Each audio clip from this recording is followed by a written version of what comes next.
करते हैं राम। और हम सब पर गुरुदेव की कृपा है कि उनका सहवास हमें प्राप्त हो रहा है। तो स्वागत है आपका। राम सभी को। गुरुदेव की कृपा सभी पर है। हम सबका ये परम सौभाग्य है कि हम एक दूसरे के साथ में इस यात्रा में आगे बढ़ रहे हैं। और आप बड़ों का आशीर्वाद है कि जैसे बड़े बच्चों को हमेशा ये कहते हैं ना, प्रोत्साहन देने के लिए ताकि वो और अच्छा करें, तो वैसा ही प्रोत्साहन अभी बाबा ने हमें दिया। तो आइए गायत्री महामंत्र और गुरु मंत्र करते हैं। और विशेष रूप से हमारी पूजा बहन जी, जिनकी वर्षगांठ थी विवाह की, सोनल बहन जी का जन्मदिन था। आप लोगों का आशीर्वाद इन्हें मिला ही है। हम सब ने शुभकामनाएं भेजी थी, किंतु सामूहिक रूप से एक बार गायत्री महामंत्र करते समय ये भाव करेंगे कि हमारी दोनों ही बहनों को, और अन्यत्र भी अगर किन्हीं का विवाह दिवस अथवा जन्म दिवस हो, घर परिवार में आने वाला हो या गया हो, सभी के लिए कल्याण की प्रार्थना करते हुए गायत्री महामंत्र और गुरु मंत्र साथ साथ शरीर को स्थिर कर लें, नेत्र कोमलता से बंद, चित्त को एकाग्र करेंगे गुरु सत्ता में, परमात्मा सत्ता में अथवा आत्म सत्ता में।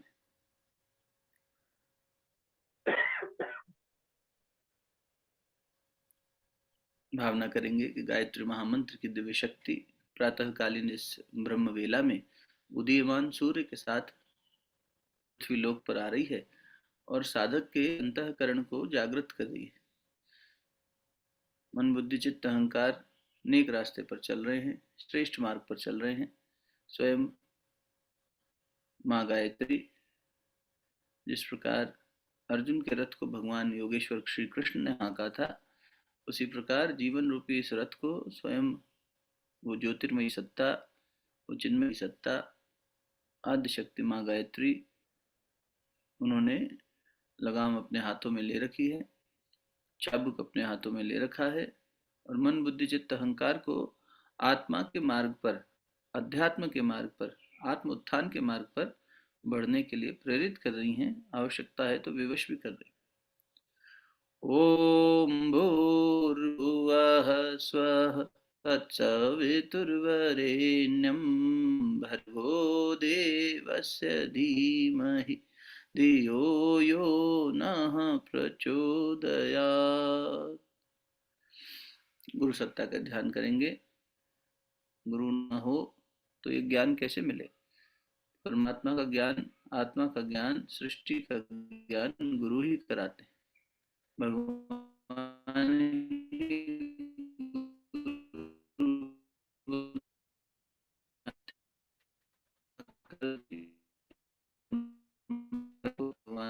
गुरु साक्षात परब्रह्म तस्मै श्री गुरुवे नमः।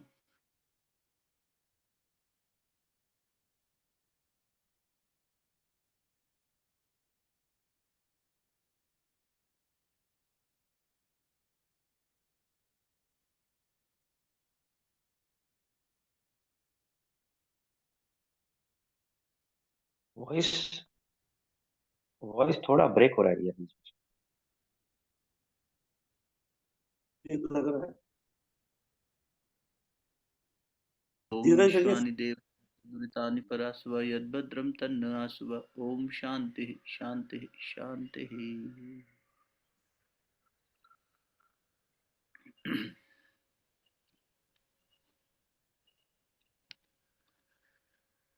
परम पूज्य गुरुदेव वंदे माता जी के सूक्ष्म संरक्षण में उपस्थित सभी साधकों को प्रणाम। हम लोग आज क्या चर्चा करने वाले हैं, विषय तो निर्धारित है, किंतु अगर कोई जिज्ञासाएं हैं जैसे पिछली बार ली थी, तो हम जिज्ञासा समाधान से ही आगे बढ़ने का प्रयास करेंगे। मंत्र रूपी जिज्ञासा पर पिछली बार विश्लेषण हुआ था विस्तार से, और उसके अतिरिक्त भी आत्मा की तरफ हम क्यों बढ़ें, आत्मज्ञान की ओर क्यों बढ़ें, क्यों ये आवश्यक है, इस बात का चिंतन मनन किया गया और देखा गया कि यही एकमात्र जीवन का उद्देश्य भी है। जीवन उद्देश्य इस आत्म तत्व को जानना है, परमात्मा तत्व को जानना है, जो कि मनुष्य जीवन में ही संभव है। इसलिए मनुष्य जन्म लेने पर अन्य कोई भी तरह का कार्य करना इसको निरर्थक गंवाने जैसा है। इसलिए जीव को चाहिए कि वो अपने आत्म का मूल्यांकन करे और अपने जीवन को श्रेष्ठ बनाते हुए दैवीय संपदा का संचय करते हुए ये सांसारिक संपदा के पीछे भागना बंद करे और सहजता से अपने जीवन में अपने गुरु के बताए अनुशासन में चलते हुए ऐसा संभव हो सकता है। इसमें बहुत ज़्यादा मुश्किल नहीं है। मुश्किल तभी आती है जब मनुष्य का अपना अहंकार, अपनी बुद्धि, उसके अपने चित्त के संस्कार उसमें आड़े आने लगते हैं। तो इसलिए नए संस्कार अच्छे बने, चिंतन अच्छा हो, सच्चिंतन हो, सद्भाव हो, सत्कर्म हो। तो इसी को गुरुदेव कहते थे, बेटा यही गायत्री और यही यज्ञ है। गायत्री अर्थात सच्चिंतन, यज्ञ अर्थात सत्कर्म। सच्चिंतन और सत्कर्म, जो जैसा सोचता है, जैसा करता है, वैसा बन जाता है। तो हमारा जो चिंतन है और जो कर्म है वही हमारे चरित्र का निर्माण करता है। तो हम सोचते क्या है ना। जो एक अंग्रेजी में बड़ी अच्छी कहावत हमने कॉलेज डेज में पढ़ी थी, a gentleman is one who is gentle even when no one is watching. Gentleman कौन है? जो जब कोई नहीं देख रहा है तब भी जेंटल ही है। ऐसा नहीं कि दूसरों को दिखाने के लिए हम अच्छे हैं और अंदर से भीतर में हमारे अंदर ये तो दम्भ हो गया। दम्भ तो संसार में सब जगह फैला हुआ है, भीतर कुछ बाहर कुछ। तो इसीलिए ये जो दम्भ वाली प्रवृत्ति है, इसको छोड़कर मनुष्य जब सरल बनता है, सहज बनता है, अपने भूल को स्वीकार करता है। माता जी कहती थी भूल सुधार सबसे बड़ा विवेक है। तो भूल को सुधार लेता है और अब कोई दिखावा नहीं, कोई छल नहीं। हम तो परमात्मा से भी छल करने लग जाते हैं, गुरु जी आप ही हमारे सब कुछ हैं, आप ही हमारे माई बाप हैं, लेकिन फिर गुरु जी को छोड़कर इधर उधर बाकी सबकी शरण में चले जाते हैं। तो वो ठीक नहीं है। बाकी सबकी शरण से हमारा मतलब है सांसारिक शरण में, है ना। पुत्र की शरण में जा रहा है हमारा मन, कभी पत्नी की शरण में जा रहा है, कभी माँ बाप की शरण में जा रहा है। अब एक तुम ही आधार सदगुरु, एक तुम ही आधार गाते हैं ना अपनी यज्ञ करते हैं। तो एक भगवान ही फिर आधार हो जाए, परमात्मा ही, गुरु ही आधार हो जाए। ऐसा जब हमारा चिंतन होने लग जाता है तो बुद्धि फिर भ्रमित कम होती है। नहीं तो संसार में तो भ्रम फैला हुआ है, दंभ फैला हुआ है, मद फैला हुआ है ना। काम, क्रोध, लोभ, मोह, मद, मत्सर, ये छह ही तो राक्षस हैं। इन छह राक्षसों को ही तो अपन कहते हैं षड विकार। ये षड विकार हैं, छह विकार हैं। कौन कौन से? काम, क्रोध, काम और क्रोध साथ साथ है, इनका जोड़ा है। लोभ, मोह, इसका भी जोड़ा है। और मद, मत्सर, इसका भी है। काम, क्रोध तो ये हो गया कि अगर हमारी कामना है, कामना पूर्ण हो जाती है तो हमें लगता है बहुत अच्छा हो गया, फिर हमारे अंदर और कामनाएं आ जाती हैं कि एक पूरी हो गई दूसरी पूरी कर लें। और नहीं पूरी होती तो क्रोध आ जाता है। भगवान ने गीता जी में भी इसकी व्याख्या करी 2/62-63 में, कि कैसे कामनाएं आती है, कैसे क्रोध आता है, और कामना आने से मनुष्य कैसे उसमें फंस जाता है। ढाया तो विषयान पुंसा संगस्ते शुभ जाते, संगात उपजाते काम, काम क्रोध अभिजाते। और काम क्रोध के बाद दूसरा जोड़ा क्या था? लोभ मोह का। तो लोभ और मोह, लोभ हुआ कि हमें और मिल जाए, कामना आई पूर्ण हुई तो लगा और मिल जाए। लोभ में और मिलना तो फिर भी लालच है। लोभ का मतलब हुआ हमें मिल भी जाए और हमारा अपना छिन भी ना जाए, हम अपना भी नहीं देंगे, हम आपका भी ले लेंगे, ये लोभ हो गया। लालच ही जब बढ़ जाता है तो लोभ हो जाता है। और मोह, गोस्वामी जी ने मानस जी में लिख ही दिया, मोह सकल व्याधिन कर मूला, मोह ही सभी व्याधियों का मूल है। तो लोभ मोह भी एक साथ जोड़ा बनाकर हैं। और मद मत्सर, मद अर्थात अहंकार, मद से मदिरा शब्द भी बना है। जैसे मदिरा पी के व्यक्ति अपने होश गवा बैठता है, ऐसे ही मद अर्थात अहंकार में भी वो अपनी वास्तविकता को भूल जाता है। स्मृतिनाश, बुद्धिनाश, सर्वनाश, 2/63 में भगवान ने बताया। क्रोधात भवति सम्मोह, क्रोध से ही वो सम्मोहित हो गया। क्रोध आया क्यों था? क्योंकि भाव संग करने का आया था, कामना आई थी। कामना क्यों आई थी? क्योंकि उस विषय का चिंतन हुआ था। चिंतन क्यों हुआ था? क्योंकि अंदर संस्कार था। संस्कार किस में था? बोले अहंकार में था। तो अहंकार और संस्कार मिलकर क्या हुआ? मैं और मेरा की एक सत्ता बन गई, अपना एक संसार बना लिया हमने कि मैं ये हूँ। अपनी गलत मान्यता अपने लिए तय कर ली और उसी को सत्य मान लिया कि मैं, जैसे छोटा बच्चा स्कूल में जाता है, अभी 26 जनवरी को बच्चे जाते हैं ना स्कूल में, बोले हम रानी लक्ष्मीबाई बनेंगे, हम टीपू सुल्तान बनेंगे, हम कोई अंग्रेज शासक बनेंगे। तो वो उसकी तैयारी करते हैं बहुत दिन तक, तो उसी तरह की बातें करने लग जाते हैं घर में, वो वैसा ही फिर व्यवहार करने लग जाते हैं। उनकी मान्यता ये हो जाती है कि कुछ दिन के लिए मैं अमुक पात्र हूँ, तो हम अपने पात्र को ही सत्य मान लेते हैं और वैसे ही छोटे बालक की तरह उसी तरह जीने लगते हैं। ये भूल जाते हैं कि हमारी वास्तविकता क्या है। और वास्तविकता, अगर आत्मा रूपी वास्तविकता याद रखना मुश्किल हो रहा हो तो भी अपनी पहचान, सांसारिक पहचान तो बदली जा सकती है। जैसे अगर मैं अपनी पहचान अपने पिता से बताऊं अपने नाम से बताऊं, अपने लिंग से बताऊं, अपनी जाति से बताऊं, अपने वर्ण से बताऊं, अपने शिक्षा से बताऊं, तो ये तो सब बाहरी कलेवर है। इन सब की जगह एक बाहरी कलेवर और भी है जो भीतर तक है। वो क्या है कि मैं श्री राम शर्मा आचार्य का शिष्य हूँ, मैं राधा रानी का भक्त हूँ, मैं राम जी का सेवक हूँ, है ना। हनुमान जी ने क्या पहचान बनाई? उनकी सांसारिक पहचान बदल दी थी ना उन्होंने। उन्होंने कभी ये नहीं कहा कि मैं अंजनी सुत हनुमान। आप लोग तो बहुत अध्ययनशील लोग हैं, मुझे लगता है कहीं भी रामायण जी में उन्होंने रामदूत से नीचे कोई अपना परिचय दिया ही नहीं है। यहाँ तक कि माता जानकी के पास भी गए तो जानकी माता को ढूंढने गए तो वहां भी यही कहा, रामदूत में मातु जानकी, सत्य शपथ करुणा निदान की। हमारी आपकी पहचान क्या है? वो अगर हमें आत्मा रूपी पहचान, अभी नहीं आत्म साक्षात्कार हुआ, अभी हम उससे दूर हैं, ठीक है, अभी हमने नहीं जाना कि हम मूल में आत्मा है। कभी कभी हमारा मन फिर से हमारे अहंकार के वशीभूत हो जाता है, तो कम से कम बाहरी पहचान इतनी तो कर दें कि भाई अब हम इसके बेटे हैं, इनके पिता हैं, इनकी माता हैं, इनकी पत्नी हैं, इनके पति हैं, ये सब पहचान देना बंद करें। अब हम अमुक अधिकारी हैं, हम अमुक इतना प्रशासन में रहे, ये सब पहचान। हम अपने गुरु के सेवक हैं, हम उनके दूत हैं, हम भगवान के सेवक हैं। आप बताएं हमसे, भगवान की बात बताएं, हम बिल्कुल जो हमारे को पता है हम बताएंगे आपको, उसकी सेवा करेंगे। जो व्यक्ति हमारे संपर्क में आएगा उसको सांसारिक परेशानी लेकर आएगा, आध्यात्मिक समाधान देंगे। हनुमान जी के पास जो गया उसको फिर वैसे ही समाधान दिया। सुग्रीव तक को दे दिया जो कि बंदरों का राजा था, वानरों का राजा था। लेकिन तुलसीदास जी को लिखना पड़ा कि आप हैं कपीश। कपीश हनुमान जी की लिख रहे हैं हनुमान चालीसा में, जबकि कपीश का मतलब तो हुआ, कपी यानी बंदर, वानर, और उनका ईश यानी राजा। वो तो सुग्रीव थे।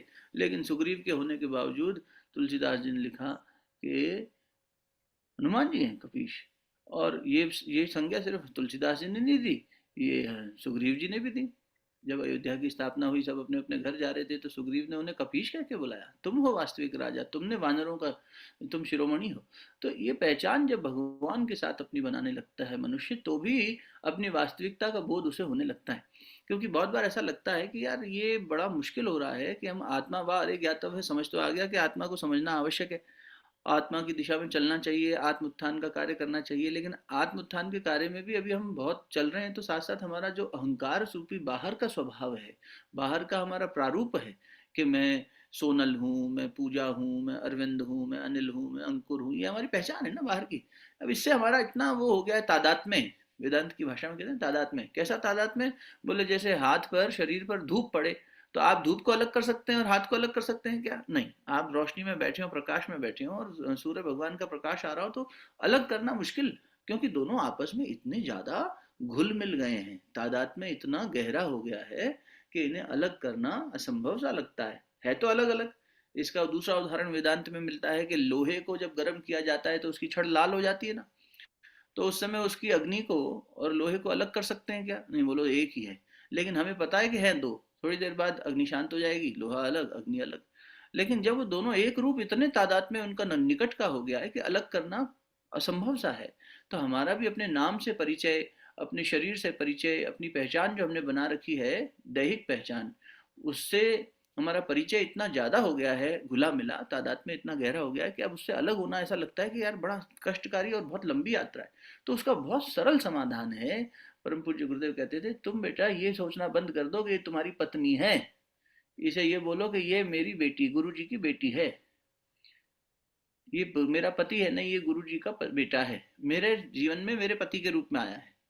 तो जैसे ही ये पहचान बदली, हमने भी बदली और हमारे आसपास के लोगों ने भी थोड़ी बदली, तो क्या होगा? एकदम आसपास के लोगों की बाद में बात करते हैं, अपने दिमाग में आया कि ये मेरा जो बालक, मेरी संतान बनके इस जीवन में आया है, ये वास्तव में गुरुदेव का भेजा हुआ बच्चा है, उन्हीं की संतान है। वो इसकी परवरिश के लिए मुझे उन्होंने, जैसे हम अपने बच्चे की परवरिश के लिए कभी कभी घर में हेल्पर रख लेते हैं, या अपने घर की साफ सफाई के लिए हेल्पर रख लेते हैं कि भाई कोई दीदी आएंगी, वो मौसी आके सफाई कर देंगी, भोजन में मदद कर देंगी, सहायता कर देंगी, ऐसे ही हम सहायक हैं, मालिक तो वो है। और हमें ये ड्यूटी दी गई है कि देखो भाई तुम्हारे के अंदर भी बेबी सिटिंग करनी है, तुम्हें इसको बड़ा करना है, तुम्हें इसका लालन पालन कैसे करना है, खर्चा कैसे निकलेगा वो हम देंगे, तुम्हें साधन कैसे मिलेंगे हम व्यवस्था बनाएंगे। गुरुजी ने लिखा है ना, साधन कहाँ से आएंगे इसकी चिंता करना छोड़ दो, जिसने ये तुम्हें उद्देश्य दिया है वही सत्ता तुम्हें साधन भी पहुंचा देगी। कभी कभी व्यवस्था बदल भी दी जाएगी, ये भी कहती जाएगा कि इस प्रोजेक्ट पे काम करना बंद कर दो, अब दूसरे काम करो, तो हमारी दायित्व भी बदल दी जाएंगे। तो ये हमारे गुरु हमें तय कर रहे हैं। तो सबसे अच्छा तरीका तो ये होता है स्वयं को जानने का, कि भगवान को, गुरु को अपने जीवन में जब वो हमें वर्ण कर लें, क्योंकि वो हमें वर्ण करते हैं, हम तो क्या ही करेंगे, तो वो जब वर्ण कर लें तो फिर अपने आप को उनको समर्पित भाव से चलने दें, तो इसमें आत्मज्ञान भी होने लगता है। और उसका पहला पड़ाव सबसे सरल बनता है कि हमारी पहचान हमारे गुरु से है, हमारे इष्ट से है। अगर जीवन में गुरु नहीं है तो भगवान से बड़ा तो कोई गुरु ही नहीं, सबसे बड़ा गुरु ही भगवान है। शुक्राचार्य गुरु है ना, लेकिन क्या वो भगवान तुल्य है? नहीं है। हर गुरु भगवान तुल्य नहीं होता। भगवान गुरु, कई हजार गुरु मिल जाएं तो भगवान की बराबरी नहीं। भगवान तो भगवान है, भगवान ही गुरु बनकर आते हैं। लेकिन वो जब भगवान साक्षात गुरु बनकर आ जाएं तो एक रूप है, इसीलिए वो गुरु ही अपनी भगवान ही अपनी पहचान कराने के लिए गुरु बनकर जीवन में आते हैं, ऐसा समझ लीजिए। तो वो गुरु ही है, भगवान ही है, एक ही बात है। तो बस हम उससे पहचान बना लें। और अगर गुरु रूप में अभी कोई नहीं आया तो जो इष्ट है, मानो आपके इष्ट राम जी हों, भगवान भोलेनाथ हों, सीता माता हों, दुर्गा माता हों, जो भी स्वरूप है, तो हम उसके भक्त हैं। तो अब जब उनके भक्त हैं, उनकी प्रतिनिधि हैं, उनके प्रतिनिधि हैं, तो उनके वीर गुण हमारे में आना चाहिए। अगर कोई बालक आपको बाजार में मिले और आप देखें, अरे बड़ा उद्दंड बालक है भाई, बड़ा नटखट बालक है, ये तो बिल्कुल शरारती है, तो बिल्कुल इसमें अनुशासन नहीं है, तो आप उसके माता पिता की पहचान, उनके गुणों की पहचान का अनुमान लगा सकते हैं कि अरे इसके माता पिता ने इसको संस्कार नहीं दिए, लगता है ये उचित कार्य नहीं कर रहा, अनुचित ज्यादा कर रहा है। और कोई सभ्य हो, सुशील हो, शांत हो, अच्छा हो, तो आप उसको देख के उसके माता पिता की परवरिश, ऐसे ही हमारी परवरिश हमारा इष्ट कर रहा है, तो उनके गुण हमारे अंदर आने चाहिए चेतना में। तो उस दृष्टि से भक्ति पथ में, ज्ञान पथ में थोड़ा समय लगता है, मुश्किल होती है। भक्ति पथ में थोड़ा आसान हो जाता है। क्या आसान हो जाता है? ऐसा है तो बड़ा ये मुश्किल भी, आसान नहीं है। पर ये है कि अपने आप को आप ये याद दिलाते रहने की बजाय, इसमें दोनों ही है, अपने गुरु से के प्रति भक्ति आ गई, और फिर ये आत्मबोध कि मैं उनका दूत हूँ, उनका प्रतिनिधि हूँ, तो मेरे जीवन कैसा होना चाहिए। अगर ठाकुर का शिष्य है तो विवेकानंद कैसा होना चाहिए, ये फिर विवेकानंद के अंदर बैठा उनका गुरु उन्हें याद दिला देता है। बस उस गुरु से जुड़ने की देर। तो अपने अंदर अपनी बाह्य पहचान में इतना परिवर्तन व्यक्ति अगर करने लगे तो बहुत यात्रा सुगम हो जाती है। ऐसा मन में भाव आ रहा था जो आपसे साझा करना था। ऑफकोर्स प्रश्नोत्तर जो जिज्ञासाएं होंगी वो तो ले ही लेते हैं। तो उसमें ये जितने भी हमें मार्ग बताए गए हैं, जितने भी टूल्स बताए गए हैं, जैसे अभी मंत्र पे बात हुई पिछली बार, अन्य भी बहुत सारे ऐसे टूल्स हैं, उन पर भी बात कर लेते हैं जब भी आप चाहें। तो उन सारे माध्यमों का मूल उद्देश्य यही है कि मन के अंदर छाए हुए तमस को हम शांत करें, और जितने भी पाप ताप पीछे आ गए हैं, जितने भी विकार संस्कार पीछे आ गए ऐसे, वो दूषित विकार संस्कार, वो पाप ताप हमारे शरीर से, हमारे मन से, हमारे अंतःकरण से दूर हों। और जब तक इस शरीर से, शरीर रूपी यंत्र से जीवन आगे बढ़ रहा है, और इसके बाद भी जीवन तो निरंतर बढ़ता रहना है, यंत्र बदल जाएगा, तब हम हर बार, भक्त क्या कहता है, हमें मुक्ति नहीं चाहिए, हमें भक्ति चाहिए, मुक्ति नहीं चाहिए। गुरुजी हमें थोड़ी ना चाहिए निर्वाण और मोक्ष इस जन्म में ना, हमें आपका काम करना है। आप हमें अगला जन्म फिर से दीजिए, फिर से शरीर दीजिए, हम मृत्यु लोक में आएंगे और यहाँ आकर आपका काम करेंगे। जब आप आए और आप सिर्फ शरीर से गए, बाकी तो आप अपने ज्ञान के माध्यम से हैं ही। तो चाहे आप विवेकानंद जी को गुरु माने, चाहे श्री राम शर्मा को माने, चाहे श्री अरविंदो को माने, जिन्हें भी मानते हो, उन्होंने संसार के कल्याण के लिए संसार में आना स्वीकार किया। तो हम क्यों बचे इससे? हम भी आएंगे, हम आएंगे और अपनी साधना को बढ़ाएंगे ताकि संसार का दोष हमें खराब ना करे, और हम अपने आप को बचाए रखते हुए आपका कार्य कर सकें। मतलब भीतर में हमारे अंदर वो आत्म भाव, वो विवेक जागृत रहे, और ये ध्यान रहे कि हम क्या हैं, हम क्या हैं, हम भगवान के दूत हैं, हम भगवान का काम करने आए हैं। इस प्रकार से जब अपनी पहचान व्यक्ति बार बार खुद को याद दिलाता है तो जीवन संयमित होने लग जाता है।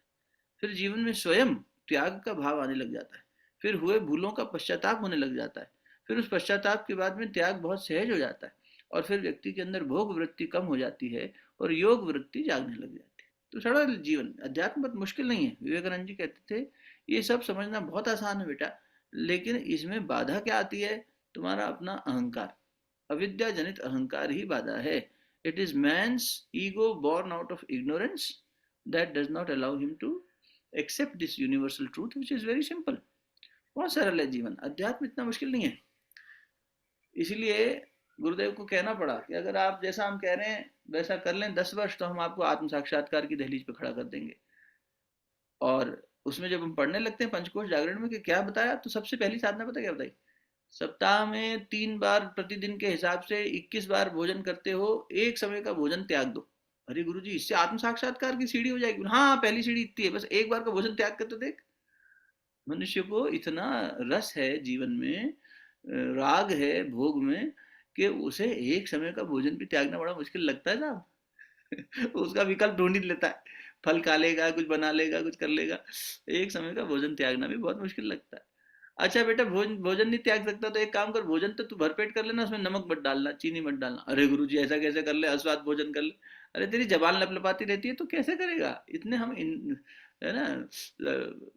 वृंदावन में अभी भी सशरीर एक संत हैं, रमेश बाबा जी, बड़े उच्च कोटि के संत हैं। कभी दर्शन करने का लाभ मिले तो ऐसे कभी कभी आते हैं ऐसे संत, जो इनमें आपको गुरुदेव दिख जाएंगे। तो बोले कि तुम अभी तक अठन्नी दास चवन्नी दास हो, लडुआ दास पेड़ा दास हो, बाहर से साधु बन भी जाए आदमी। तो यही कहते थे कि साधुओं में भी हम देखते हैं बेटा, यहाँ वृंदावन में जब बड़े बड़े सेठ अपना वो लगाते हैं भोजन का पंडाल कि आइए हम सेवा करेंगे, तो वो वहां भागते हैं जहां पर रबड़ी परोसी जाएगी, जहां मेवा परोसा जाएगा, जहां गर्म दूध मिलेगा, वहां जाएंगे। साधुओं के अंदर भी अभी इतना ज्यादा, बाहर से इतने सालों की तपस्या करने के बाद भी इतना जग जीव लपलपा रही है। बेटा तुम्हारे अंदर की ये इंद्रियों की खुजलियां खत्म ही नहीं होती।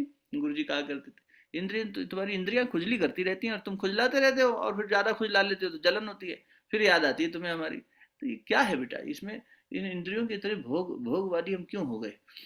इसीलिए हो गए कि हम अपने मौलिक तत्व को, जिसे गुरु याद दिला रहा है, उससे दूर हो गए।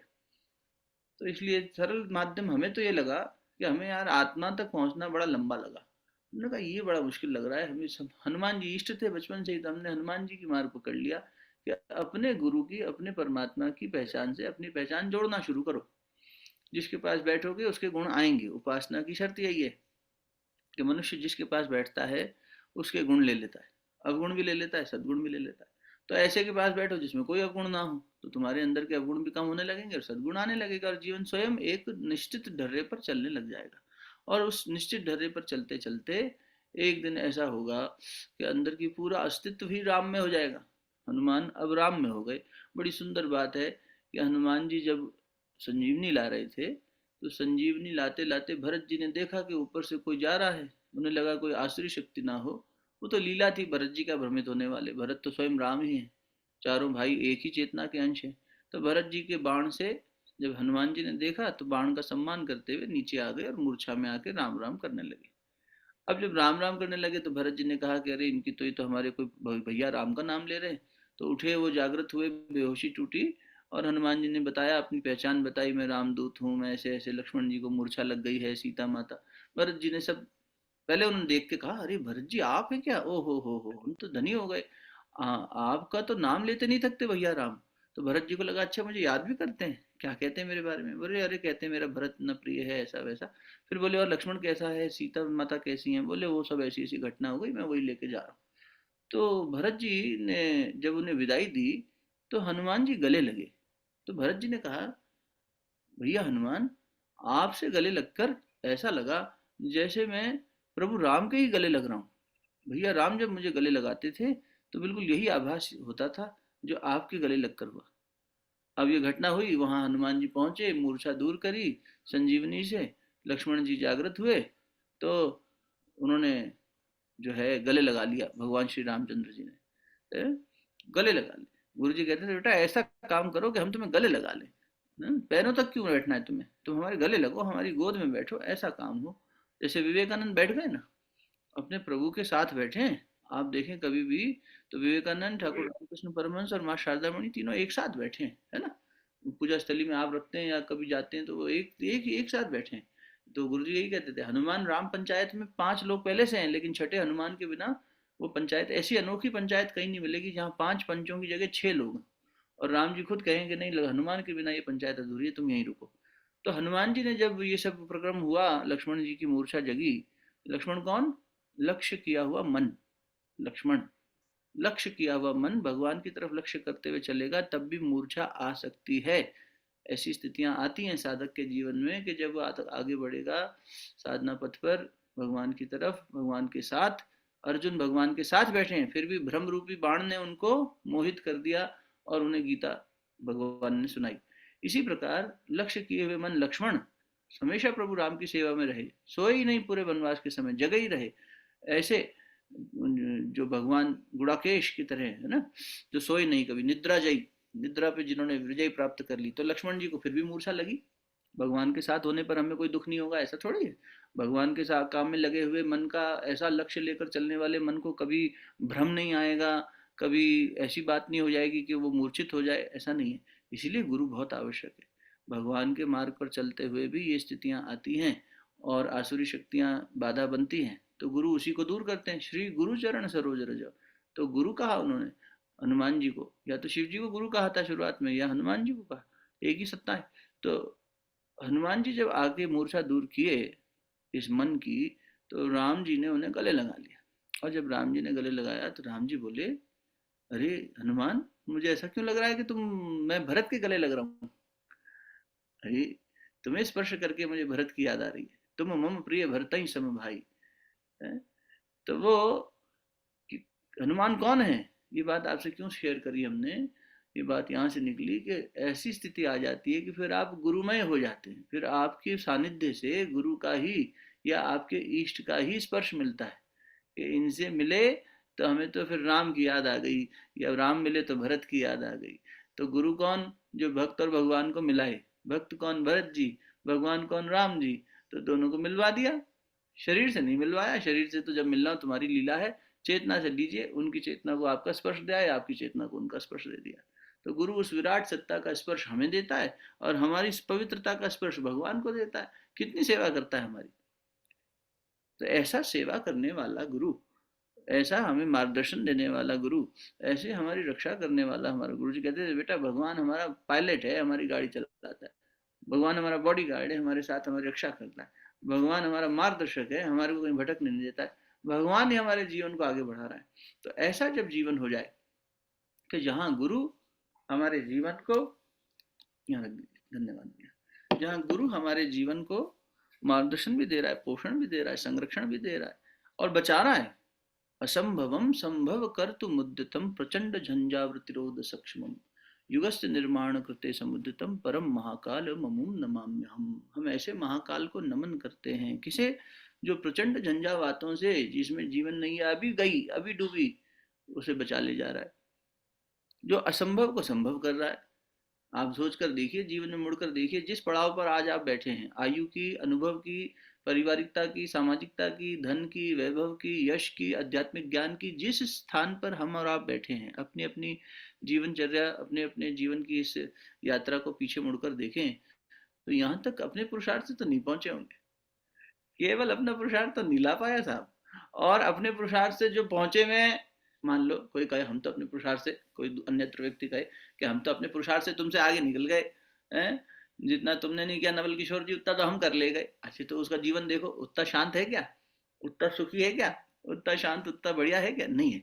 क्यों, क्योंकि उसके पास वो निधि नहीं है, उसके पास वो भगवान की पूंजी नहीं है, उसके पास वो सुख शांति नहीं है, संतोष नहीं है। तो वो उतना बाह्य प्राप्त कर भी लिया, बाह्य दृष्टि से हमसे ज्यादा कोई प्राप्त करके बैठा भी हो, तो वो आंतरिक दृष्टि से परेशान है, खोखला है, व्यथित है, चिंतित है, क्रोधी है, कामी है, अनेक चीजें हैं, और हम उन सब से बच रहे हैं। उसका दोष नहीं है, प्रभाव ही ऐसा है वातावरण का, लेकिन हमें कोई इस तरह बचा के रखा हुआ है प्रचंड झंझावातों से, जैसे कोई बुझते हुए दीपक को बुझा के बचा के रखता है, ऐसे गुरु संरक्षण देता है। इसलिए निवेदन तो ये होगा कि गुरु के साथ अपनी पहचान को जोड़ते हुए उनके द्वारा बताए हुए अनुशासन को जीवन में उतारें, और या भगवान को कह लें, तो गुरुदेव ने तो सूत्र ऐसे ही दे दिए कि हम ईश्वर को सर्वव्यापी न्यायकारी मानकर उसके अनुशासन को जीवन में उतारेंगे। बस, सर्वव्यापी न्यायकारी वही है, सर्वत्र वही न्याय कर रहा है, उसी की दंड व्यवस्था, न्याय व्यवस्था कार्य कर रही है, हमें उसकी न्याय व्यवस्था को समझना है, उसके अनुरूप अपने जीवन को बढ़ाना है। हम इस शरीर को भगवान का मंदिर मानेंगे और इसके आरोग्य की रक्षा करेंगे, नियमितता द्वारा, निरंतरता द्वारा इसके आरोग्य की रक्षा करेंगे।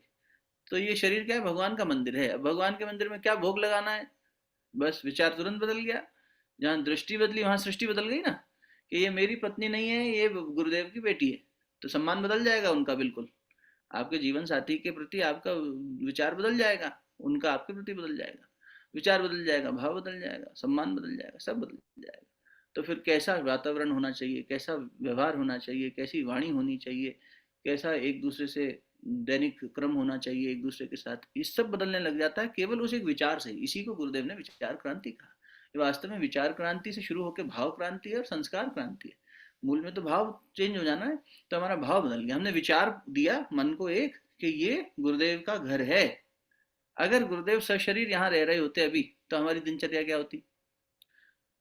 आप हनुमान जी की सेवा करते हैं, हनुमान जी आपके साथ रोज रह रहे हो सशरीर, तो आप क्या करेंगे दिन भर?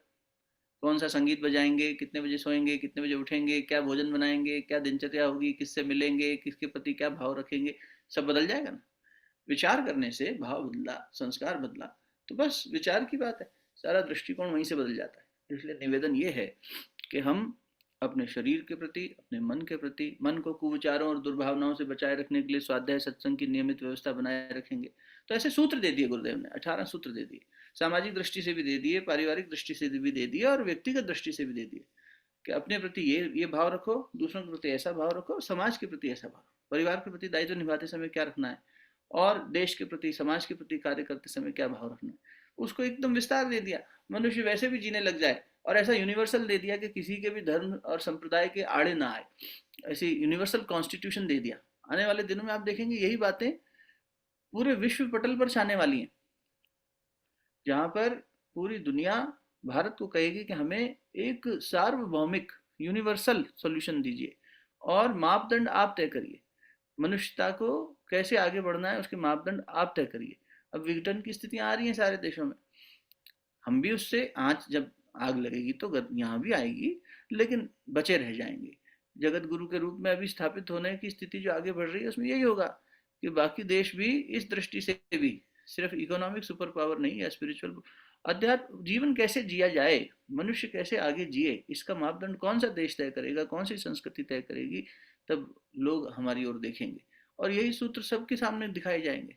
आज देखो गुरुजी कहते थे, तब उस समय नहीं समझ में आता था कि मनुष्य के मूल्यांकन की कसौटी उसकी सफलताओं को, योग्यताओं को, विभूतियों को नहीं मानेंगे। अरे, मनुष्य के मूल्यांकन की कसौटी उसकी योग्यताओं को नहीं मानेंगे, हम कितने योग्य हैं, हमने कितनी पढ़ाई करी ना, इससे मतलब नहीं गुरुजी को, और समाज भी नहीं मानेगा।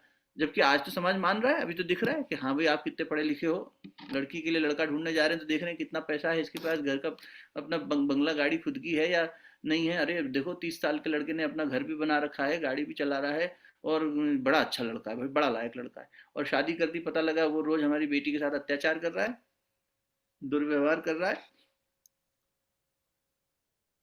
तो हमने तो मूल्यांकन की कसौटी यही बना रखी है कि बाहर का कैसा है सारा जीवन उसका। गुरु जी ने वही कह दिया, मनुष्य के मूल्यांकन की कसौटी उसकी योग्यताओं को, उसकी विभूतियों को, उसके पे पैकेज को, उसकी बुद्धि कौशल को नहीं मानेंगे। अच्छा, फिर किसको मानेंगे गुरुजी? उसके सद्भावनाओं को, उसके सद्विचारों को, उसके संस्कारों को मानेंगे। अंदर से कैसा है ये टटोला जाएगा, और ये टटोल की बात होगी, और दुनिया इसी को सम्मान करेगी कि तुम आदमी कितने शानदार हो। आप खुद सोच कर देखिए, हम कलाम साहब को इसलिए सम्मान देते हैं क्या कि वो बहुत बड़े विभूतिवान थे, वो देश के राष्ट्रपति थे। उस दृष्टि से तो सारे राष्ट्रपतियों के प्रति हमारे मन में वही भाव आना चाहिए। या वो बहुत बढ़िया डीआरडीओ के साइंटिस्ट थे, उन्होंने हमें न्यूक्लियर पावर बना दिया, ऐसा कुछ काम कर दिया, तो वो तो होमी बाबा भी थे, उनसे पहले कितने सारे लोग आए, कितने साइंटिस्ट जो महान थे, जो विश्व पटल पर जिनका नाम था, जिन्हें दुनिया मारना चाहती थी कि अरे यार इनको मार दो तो भारत जो है नहीं तो बहुत आगे बढ़ जाएगा हमसे न्यूक्लियर पावर में और स्पेस पावर में। तो ये सब तो कलाम साहब से पहले भी, जो कलाम साहब के कोच और गाइड रहे, ऐसे भी लोग रहे। विक्रम साराभाई ने तो उनको गढ़ा बैठकर। तो फिर लेकिन हमारे मन में कलाम साहब के प्रति सम्मान क्यों आता है? सोशल मीडिया की वजह से नहीं, एक व्यक्ति की सरलता की वजह से, उसकी सज्जनता की वजह से, उसकी सिंप्लिसिटी की वजह से, उसके अंदर के अध्यात्म तत्व की वजह से, उनकी सार्वभौमिकता, सद्विचार और सद्भावों को ही मनुष्य के चरित्र के मूल्यांकन की कसौटी माना जाएगा। मान रहे हैं, हम मान रहे हैं अंदर से, हमें मालूम है कि वास्तविकता तो हमें भी यही पसंद है, हमें भी सम्मान इन्हीं के प्रति आ रहा है। लेकिन फिर हमारा मन भ्रमित हो जाता है और हम फिर किसी की गाड़ी देखते हैं, बंगला देखते हैं, सोचता है ये ज्यादा अच्छा आदमी होगा। अरे अच्छा आदमी होने की ये कसौटी नहीं है भाई। हो सकता है वो हो भी, लेकिन ये कसौटी से नहीं, कसौटी तो दूसरी देखनी पड़ेगी। तो हमारे अंदर भी फिर दूसरा व्यक्ति यही कसौटी, और हमारा गुरु भी यही कसौटी चाहता है कि हम सुविधा संवर्धन की दृष्टि से, साधन संपन्न होने की दृष्टि से नहीं, अपनी साधना के संपन्न होने की दृष्टि से चलें। हमारी साधना संपन्न होनी चाहिए। साधन संपन्न, बाहर के साधन खूब इकट्ठे कर लिए और अंदर से हम अकेले रह गए, हम कमजोर रह गए, या हम बहुत अहंकार में फूल गए और सोचने लगे कि हमसे ज्यादा बड़ा कोई नहीं, बड़प्पन में लग गए, इसी ऐसे घटिया बड़प्पन को बड़प्पन मान लिया। ऐसा जीवन नहीं, हमें तो सरलता से, सहजता से जीना है। और उसकी भीतर की कसौटी हमारे सद्भाव, हमारा सच्चिंतन, हमारा सत्कर्म है। यही गायत्री और यज्ञ है। यही जीवन पे चलते चलते जाते हैं तो हमारी उपासना, हमारी साधना फलित होने लगती है और जीवन आत्म तत्व में बना रह जाता है। फिर इधर उधर इतने परेशानी, तृष्णा वासना परेशान नहीं करती, कामना शांत हो जाती है, क्रोध आता नहीं है। और आता भी है तो वो किसी दूसरे की रक्षा के लिए आता है। क्रोध नहीं आने का मतलब हुआ कि क्रोध दूसरे के हित के लिए आएगा। हमारा क्रोध क्या है, हमारे अहंकार पर ठेस पहुंचती है तब हम क्रोधित हो जाते हैं कि हमारे अहंकार, हमें जो चाहिए था वो नहीं मिले या वैसा ना मिले जैसा हमने मांगा, तब हम क्रोधी होते हैं कि अरे चाय में चीनी नहीं है हो जाओ क्रोधी। अरे आज तुमने हमारी पसंद का नहीं सब्जी बनाई। तो इस तरह के क्रोध जो है, जो हमारे इच्छा से नहीं मेल खाती चीज जब आता है, वो क्रोध व्यक्तिगत है। लेकिन समाज के लिए यदि हमें कभी क्रोध करना पड़े तो करना चाहिए, बिल्कुल करना चाहिए। शास्त्र उसे मन्यु कहते हैं, मन्यु। जब हम अपने ही भीतर के भाव का रूपांतरण करते हैं और व्यक्तिगत लाभ के लिए नहीं, सामाजिक हित के लिए, व्यक्तिगत सुख के लिए नहीं, सामाजिक हित के लिए जब उसका नियोजन करते हैं तो उसे मन्यु शब्द दिया गया। वासना ही उपासना बनती है। चिंतन करके देखिए, वासना शब्द का मतलब हुआ वास करना। मन वास कहाँ कर रहा है? मन वास कर रहा है इंद्रिय भोग में, तो वासना कहलाई। और मन वास कर रहा है ईष्ट के चरणों में और उन्हीं का चिंतन कर रहा है, तो उपासना कहलाई। मीरा सब जगह वास न करके, न महलों में वास करना चाहती, न पति के साथ वास करना चाहती, न ससुराल पक्ष के साथ वास करना चाहती, संतों के साथ वास कर रही है। कृष्णमय संतों के साथ वास कर रही है। मेरे तो गिरधर गोपाल दूसरों ना कोई। दुर्गा माता की पूजा कर ले, सम्मान है, बिल्कुल है, हम तो बिल्कुल नहीं, हमें तो बस कृष्ण चाहिए। तो ये क्या हुआ, एक निष्ठता हो गई। और उनकी उपासना, वही वासना जब केवल एक जगह केंद्रीभूत हो जाती है और वो एक स्थान ऐसा जो श्रेष्ठ हो, परमात्मा हो, गुरु हो, तो वो उपासना हो जाती। बस सरल है। तो क्या किया, दिशा ही तो मोड़ी, उसी भाव तरंग की दिशा मोड़ दी, उसको सही दिशा में आगे प्रेरित कर दिया। इतना ही तो फर्क हुआ। तो गति नहीं बदली हमने, दिशा बदली। Mankind is running very fast but unfortunately in the wrong direction. Mahatma Gandhi कहा करते थे, we have guided missiles but misguided man. हमने मिसाइल गाइड करनी सीख ली, इंसान गाइड करना भूल गए, मार्टिन लूथर किंग कहते थे। तो इस प्रकार मनुष्य जब विचार करे, ये हमें केवल दिशा परिवर्तन करना है। गति तो भगवान ने दे ही रखी थी, उतना तो चल ही रहा है, रजोगुण तो चल ही रहा है, बस वो तमस की तरफ जा रहा है, उसकी जगह सतोगुण की तरफ लगा दो, दिशा पलटी। गुरुदेव के शब्द में कहूँ तो उल्टे को उलट के सीधा कर दो। बेटा तुम्हारा जीवन जो चल रहा है उटपटांग, अस्त व्यस्त, उसको उलट के सीधा कर दो, बस सीध में चलने लग जाएगा। अभी मैं यहाँ विराम लेता हूँ। आप लोग बताएं, कोई आपकी जिज्ञासा या प्रश्न हो तो हम लोग उसको भी थोड़ा समय दे दें। पीछे जो चर्चा होती चली जा रही है श्रृंखला में, उससे संबंधित या अभी व्यक्तिगत पर्सनल, या आज की जो चर्चा हुई उससे संबंधित कहीं भी कोई मन में भाव या प्रश्न उठ रहा हो, जिज्ञासा उठ रही हो तो बताइए। मैं बोलूं? जी जी जी। हाँ, 22 तारीख को 3 प्रश्न पूछे गए थे। एक, आत्मा के साथ में कैसा रहो, नाम का महत्व, और गुरुदेव के साथ में मंत्र जाप करने पर शक्ति बढ़ती है क्या? तो उस संदर्भ में मेरा एक प्रश्न था, यानी गुरुदेव की कृपा से मैं कभी कभी कुछ साल पहले माँ भगवती देवी के बारे में लिख रहा था। सुबह 4 बजे की बात है, बहुत पुरानी बात है थोड़ी सी।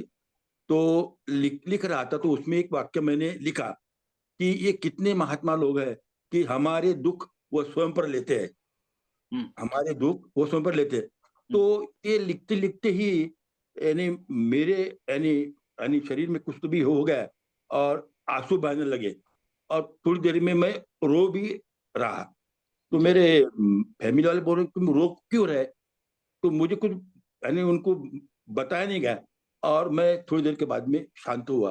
तो ये अनुभूति मेरे कुछ दोषों के कारण हुई है, और क्या है कि अभी तक मेरे समझ में नहीं आ रही बात, मगर अच्छा ये ऐसा हुआ। जी, कहें कहें ना। जी बस इसका समाधान चाहिए मुझे, ऐसा क्यों अच्छा होता कभी अच्छा कभी। हाँ, इसी को अध्यात्म भाषा में शक्तिपात कहा जाता है। शक्तिपात जब होता है तो इंद्रियां हमारे वश में नहीं रहती, और हाँ। अंदर की प्रतिक्रिया जो है वो हमारे नियंत्रण में नहीं रह पाती, और उसका कोई कारण हमें समझ में नहीं आता। मनुष्य रोता कब है? जब दुखी हो। सांसारिक दृष्टि से देखा जाए तो जब वो दुखी होता है तो उसको दुख से व्यथित होकर, चाहे अपना चाहे किसी और का, दूसरे का दुख देखकर भी अगर वो द्रवित हो रहा है तो उसके मन में आंसू आ जाते हैं। कई बार कोई उससे कह रहा है, या उसके प्रति उसके मन में ऐसा, शरीर में ऐसा कंपन सा आ जाता है। लेकिन जब कभी ऐसी स्थिति आती है, शक्तिपात, जब गुरु के साथ बैठते हैं उनकी चेतना में, आप चिंतन कर रहे थे महापुरुषों का, अवतारी चेतनाओं का, और उन्होंने संसार की पीड़ा दूर करते हुए अपने ऊपर कष्ट लिया, तो आप उन्हीं की चेतना में मन आपका रमण करने लगा, और उसी में ऐसी स्थिति बनी कि मन को इतनी सुंदरता से, जो इस भाव से मन गति कर रहा था गुरु चेतना में, महात्माओं के स्वरूप में, तो उसे शक्ति मिली। अब जब शक्ति मिली तो इंद्रियां ये नहीं समझ पाई और बुद्धि ये बोध नहीं कर पाई कि अरे ये क्या हो गया। ना आप कहने की स्थिति में, जैसे गूंगे का गुड़ की मिठास क्यों आई, अब कैसे बताएं, क्या आई, कैसे बताएं। आपको एक व्यक्तिगत बात बताते हैं, हमारे जीवन की नहीं, हमारी पत्नी की, जो धर्म पत्नी है, जिन्होंने हमें गायत्री परिवार से, गुरुदेव से जोड़ा, तो वो और उनकी माता जी 1996 के समय आदरणीय ओपी शर्मा जी बहराइच गए थे। बहराइच मेरा ससुराल है उत्तर प्रदेश में, और वहां पर ये 108 कुंडीय यज्ञ हो रहा था। गुरुदेव ने 5 स्थानों पर 108 कुंडीय यज्ञ की श्रृंखला चलाई थी। टाटा नगर उसमें से था, भिलाई था, और इधर ये था बहराइच। तो बहराइच में 108 कुंडीय यज्ञ गुरुदेव तो पहले करवा ही चुके थे जब सशरीर थे। फिर उसके बाद 1996 में गुरुदेव के शरीर छोड़ने के 6 साल बाद एक यज्ञ वहाँ आयोजित किया गया। उसमें जैसा कि होता है कि वो गुरुदेव की समाधि स्थल का ऐसा थर्मोकॉल का बढ़िया सा, बहुत बड़ा सा विशाल स्वरूप बनाया गया। उसको देखते ही हमारी पत्नी जो है मंजरी जी, उन्होंने देखा, उस समय उनकी आयु थी लगभग 16 साल, तो वो देखते ही उनको रोना आ गया। और रोना ऐसा आए कि जैसे, मतलब सुबक सुबक के कोई रोता है ना, एकदम नाक से भी इधर से भी, अब वो अश्रुधारा इतनी तेज चल रही है कि अब वो अपनी माँ से भी छुपे, कि माँ को कहीं ये ना लगे कि ये क्या बात हो गई भाई हमारी बेटी। अच्छा, पहली बार वो माता और बेटियां दोनों, हमारी सासू माँ जी और मंजरी दोनों पहली बार गुरुदेव के संपर्क में आए थे। इससे पहले उन्हें गुरुदेव के बारे में जानकारी नहीं थी, और वो उस यज्ञ में भी इसलिए गए थे कि मंजरी के नाना जी का देहांत हुआ था। तो पिता का देहांत के बाद जैसे बेटी व्यथित होती है, तो हमारी सासू माँ थोड़ी व्यथित थी उस बात से, और वो उनकी सखी के कहने पर, जो अब उनकी गुरु बहन भी है बहुत अच्छी, कि चलो तुम, गायत्री यज्ञ हो रहा है वहां चलो, तुम्हारे मन को शांति मिलेगी। उस भाव से हमारी माँ तो गई, लेकिन पत्नी जो है, यानी उस समय की 16 साल की मंजरी, उनके लिए तो बिल्कुल नयापन था, वो इतनी व्यथित भी नहीं थी। लेकिन वहां जाकर अचानक ही मन में इस तरह की चीजें होने लगी, और समझ नहीं आया कि क्यों रोना आ रहा है। बाद में ये समझ में आया कि एक शक्तिपात था। अभी उसके बाद ये घटना हमने जब देखी तो 2020 की बात है, कोविड का समय था। हम पूना से कोविड की फर्स्ट वेव खुली तो अपने ससुराल ही गए हुए थे, पहले अपने घर गए राजस्थान, फिर उसके बाद ससुराल गए। तो वहां पर मंजरी बड़ी उदास हुई, और एक शाम की बात है, संध्या वंदन के समय वो रोने लगी। तो हमने देखा, तो हमें मालूम था ऐसा कोई व्यथित वाला भाव तो है नहीं, क्या बात हो गई। फिर भी एक पति धर्म के नाते पूछा, और एक गुरु बंधु के नाते भी पूछा कि सब कुशल। तो बोले पता नहीं, अंदर कुछ हो रहा है, अब क्या हो रहा है देखते हैं, गुरुजी सुबह तक बता ही देंगे। उनका ऐसा था, गुरुजी सुबह तक बता ही देंगे। और अगले दिन सुबह उठी हैं, तो उन्होंने यही कहा अपना जप खत्म करने के बाद, कि गंगा की याद आ रही है, मुझे गंगा के पास जाना है। तो हमने कहा अब तो बिटिया है, 2 वर्ष की, 18 महीने की बिटिया थी उस समय, तो इसके साथ में कोविड अभी खुला ही है, वहाँ जाएंगे, कहाँ रहेंगे, क्या व्यवस्था होगी, इतना वायरस फैला हुआ है, सब देखना होगा। आप हकीकत मानिए, घंटे भर में गुरुदेव ने व्यवस्था बना दी, और 20 दिन बाद हम ऋषिकेश में बैठे थे, किराए के मकान की व्यवस्था घंटे भर के अंदर बन गई। सामने से प्रस्ताव आ गया कि हमारा घर हम किराए पे देना चाहते हैं, और जिसका प्रस्ताव आया वो हमारे बहुत अभिन्न स्टूडेंट रही हैं पुरानी, उनका आ गया। खैर, वो कहानी पे नहीं बताने का मतलब है, बात यह है कि वो जिस स्थिति में मन जब होता है, ये बड़ा अलभ्य अवसर होता है, ये जीवन का एक अद्भुत पल होता है, जब साधक का मन अहेतु की कृपा से, अहेतु की कृपा है, भगवान की कृपा हो गई, हेतु से, वो अगरदानी है उसने बरसा दिया और उसमें नहा लेता है। ये गोपियों का महारास होता है। जैसे विरह के आंसू गोपियों के बहते रहते, सोच के थोड़ी रोती थी कि हमारा कृष्ण कब आएगा। उनको कहाँ कृष्ण के आने का इंतजार था, बाहर से दुनिया को लगता था वो कृष्ण के वियोग में रो रही हैं। वरना वियोग तो उद्धव को समझाया उन्होंने, तुम क्या जानो वियोग रस क्या है। राधा जी ने यही तो समझाया। तो इसलिए तुम, वो उद्धव जी जाके ये समझा रहे थे कि तुम जो है कृष्ण भी ब्रह्म है, तुम भी ब्रह्म हो, सब ब्रह्म ही है, तो तुम फिर क्यों इतना विलाप कर रहे हो, रो रहे हो। विलाप थोड़ी था वो, ऐसा थोड़ी था हाय हमारा ये धन लुट गया, हाय हमारा अपना हमारे से छिन गया, हाय किसी की मृत्यु हो गई, वैसा विलाप थोड़ी था सांसारिक विलाप। वो तो आत्मा परमात्मा के प्रेम का एक रस था। तो वो प्रेम के आंसू थे जो आपकी अश्रुधारा बन के बहे। और वो भक्त के आंसू भगवान को बड़े प्रिय होते हैं। ऐसे आंसू भगवान को बड़े प्रिय होते हैं। अपनी जो सांसारिक कामनाओं की पूर्ति ना होने पर रोते हुए उनकी शरण में जाता है, उसको दुखी है, अच्छा चलो भाई अपना दुखी बालक है, इसको उसके दुख दूर किया जाए, तो भगवान उससे उसका भी समाधान करते हैं। किंतु भगवान को प्रिय कौन से आंसू हैं? भक्त के आंसू। और वो उन्हीं की कृपा से भक्त के अंतःकरण में एकदम निर्मल भाव जब आ जाता है तो शक्तिपात के नाते जागृत होते हैं। जब किसी कारण, कोई कारण ना हो और आप नाचें मन उल्लास उमंग में, तो समझना भगवान का शक्तिपात हुआ है। अब वो कभी नाचता है, कभी आंसू बहाता है, और उस आंसू बहाने के बाद और बहाते समय होता आनंद की स्थिति में ही है ना। ऐसा नहीं होता कि अरे ये आपकी वेदना से हम स्पर्श पाकर उस वेदना का आह्लादित हो गए, तो हमारे शरीर ने, इंद्रियों ने प्रतिक्रिया करी, रोमांच हो गया, रोए खड़े हो गए, आंखों से आंसू बहने लगे, मन नाचने को हुआ या मौन रहने को हो गया कि अब कुछ नहीं, अब सृष्टि थम गई हो जैसे, बस यही इसी रस में डूबा हुआ मन।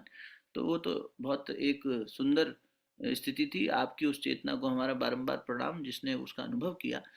और बस भगवान ऐसे अनुभव कभी कभी अपने बच्चों को देते हैं प्रेमवश।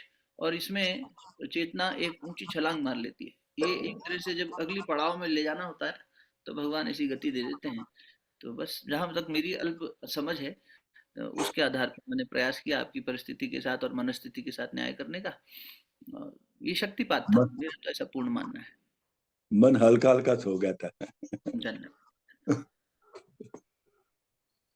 जय गुरुदेव, जय गुरु, जय गुरुदेव।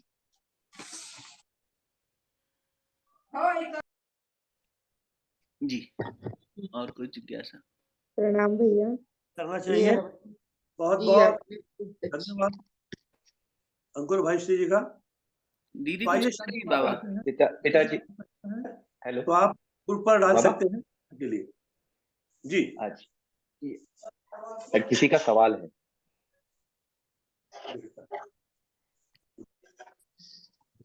जी नहीं भैया, बस यही कहना था कि आपने बहुत अच्छा बता दिया कि रिश्ते अब निभाने बहुत इजी हो जाएंगे। जो कई बार ऐसा लगता है कि कैसे अड़चने आती है कई बार, तो अब वो बहुत मुझे हल्कापना लग रहा है। जैसे ही आपने कह दिया कि ये गुरु का बच्चा है या गुरु के ही ये है वगैरह, तो बहुत ही सामने ऐसी क्लियरिटी सी आ गई एकदम। ऐसा मन बहुत हल्का हो गया, ऐसा मैं कहूँ। बहुत अच्छा लगा मुझे ये। और जिंदगी में जीने का और बहुत आसान ऐसा लग रहा है। इस पथ पे चलते समय कई बार हमें ये चीजें पीछे खींचती है, तो अब मुझे लग रहा है अब ये पीछे नहीं जाऊंगी, आगे ही बढ़ती चली जाऊंगी क्या शायद। क्या, क्या शुभ नाम है दीदी आपका? जी, ऋतु व्यास। अरे बढ़िया है। हमारी समझ भी है पूजा दीदी जैसे, पूजा ठक्कर जैसे हाँ व्यास जी भी बहुत आध्यात्मिक ऊर्जावान है। जी जी जी। और इनका अभी ऋतु बहन जी, अभी तो वसंत ऋतु आ गई है। जी तो जी अब तो मतलब जो है षड ऋतुओं में से ऐसी ऋतु है जहाँ मन में उल्लास और उत्साह के उमंग के फूल खिलते हैं। तो साधक जी प्रतीक्षा करता है वसंत की। जी और आपका ये जो आप आज भगवान ने सत्संग जो कराया, उसमें जी आपके अंदर में जो मन रूपी बगीचे में उपवन में फूल खिले, ये जी इसको बस पोषण देते चलिएगा। जी। वही आज ऐसा लग रहा है जैसे गुरु ने ही ये दिया कि आपके माध्यम से मुझे मेरे इस समस्याओं से हाँ मुक्त कर बस। दिया। और ये भी याद रखना कि माध्यम का कोई मूल्य नहीं है, मूल्य नहीं। गुरु का ही है। नहीं, इसलिए वो आप आप अपने बोल रहे थे दोस्तों के मगर साथ मुझे गुरु नजर आ रहे थे। हाँ, उनको ऐसा देखो, लग रहा था ये तो कि अच्छी स्थिति है, सब में देखना चाहिए। तो जो संबंधों के प्रति आप अभी संकेत कर रही हैं, उनमें भी गुरु दिख जाए, नहीं, है हाँ, ना? वही तो, इसलिए तो बोली, मुझे एकदम क्लियरिटी आ गई।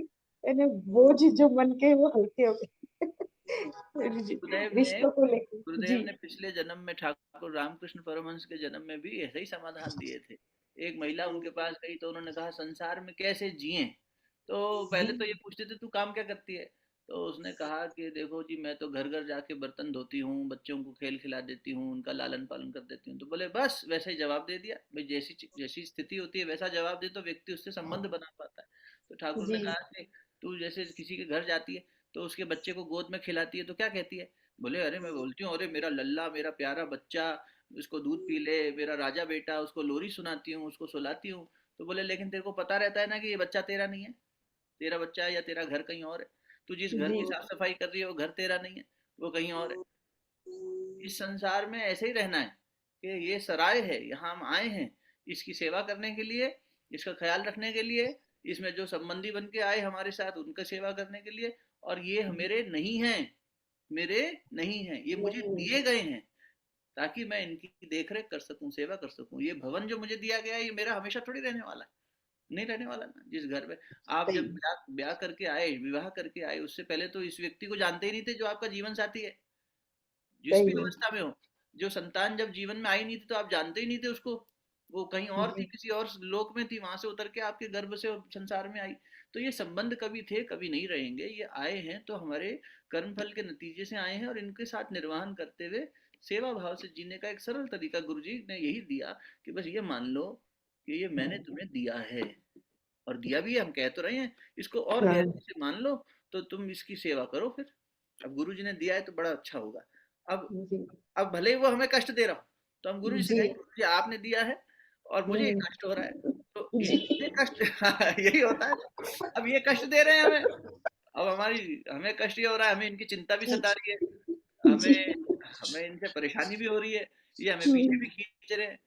जी। तो जैसे सुनो, जैसे माँ अपने बच्चे को संसार की नजर से बचाने के लिए काला टीका लगा देती है ना, जी। ऐसे गुरुजी ना ऐसे फंसा भी देते हैं, वरना जी। पता लगे कि ऋतु तो इसी जन्म में निर्वाण ले लेगी तो गुरुजी जी। का काम रुक जाएगा। जी। ये बड़े मतलबी है जी, गुरुजी बहुत स्वार्थी हैं। तो गुरुजी क्या अच्छा। करते हैं कि लाला बेटा तू तो, विवेकानंद जब उनके बाद अपनी सिद्धि के लिए गए तो कितनी डांट खा के आए। संसार का काम कर, अपने भले की सोचता है, तेरा भला मैं देख लूंगा, तू दूसरे के भले काम कर। दूसरे जी। को भला मतलब अपना भी विकास करो, लेकिन अपनी मुक्ति की बात मत सोचना। अब पता लगे ऋतु तो इसी जन्म में निकल गई, बाण हो गया, बोले ना फिर हमारा एक आदमी कम पड़ जाएगा, तो काला टीका लगाओ, जी। इसको ऐसे बंधन में बांध दो कि इसको सबसे प्रिय जन से सबसे ज्यादा कष्ट मिले, और ये रोती रहे, परेशान होती रहे, फिर इसको एक बार सूत्र दे देंगे, ठीक कर देंगे, यही रहेगी, जाएगी नहीं। तो ऐसे फंसा के भी रखते हैं वो। तो उनकी लीला कौन जाने, वो कहाँ खेलते हैं, किस स्थिति में खेलते हैं। इसलिए अपना तो ये सिंपल सा है, जी। सरदर्दी भी दे रहे हो तो आप दे रहे हो, और दवा भी दे रहे हो तो आप ही दे रहे हो, है ना? जी। जी, बिल्कुल। हाँ? तो हमें दोनों स्वीकार है, वैसा भाव आ जाता है तो सरल हो जाता हाँ। है जी। धन्यवाद वाणी भैया। ध्यान देते धन्यवाद, हुए धन्यवाद। को विराम धन्यवाद गुरुदेव। हाँ, बहुत आभारी है। अंतर्वाद के मतलब उनके भी शंका प्रश्न है, ग्रुप पर डाल सकते हैं चर्चा के लिए। बहुत बहुत धन्यवाद अंकुर भाई श्री जी का। चलिए शांति पाठ कर लेते हैं। ओम जो शांति अंतरिक्षगम शांति, पृथ्वी शांति आपः शांति, औषधय शांति, वनस्पतयः शांति, विश्वे देवा शांति, ब्रह्म शांति, सर्वं शांति, शांतिरेव शांति, सामा शांतिरेधि। ओम शांति शांति शांतिर्भवतु।